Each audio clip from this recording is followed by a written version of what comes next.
আচ্ছা, তোমরা এই ফুলটা রান্না করে খেয়েছো? আমি রান্না করব তাই পাঁচুদা ওই গাছ থেকে পেড়ে দিচ্ছে। এই গাছটা তো লতানো হয়, তাই অনেক উঁচুতে উঠে গেছিল। পাঁচুদা আকর্ষি দিয়ে পেড়ে দিল। এটাকে আমরা বলি যুক্তি ফুল। তোমরা এর আর অন্য কি কি নাম জানো অবশ্যই কমেন্টে জানিও। আমি না এই প্রথম এটা রান্না করব। এর আগে মা এটা রান্না করে খাইয়েছিল, আলু ভাজার সঙ্গে দিয়ে দিয়েছিল।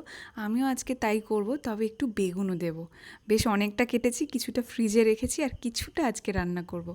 একটু মাছের তেল আছে, ভাবছি ওতে দিয়ে দেবো। এই ফুলটা খাওয়া খুবই কার্যকরী। এটা একটু তেতো তেতো হয়, তবে আমি আজকে ভেবেছি ফুলটা একটু কম করেই দেবো।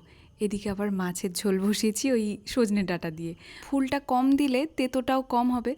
আবার একটু মাছের ডিমও আছে দেখছি, ওটাও দিয়ে দিয়েছি। তোমরা কে কীরকমভাবে এবছর এটা খেয়েছো জানিও। আজকের এটাতে তেতোটা না অনেকটা ব্যালেন্স হয়েছে, তাই খেতেও খুব ভাল লাগলো। যাই হোক, চলো সবাই ভালো থাকো, আজকে তাহলে আসি, দেখা হচ্ছে কাল।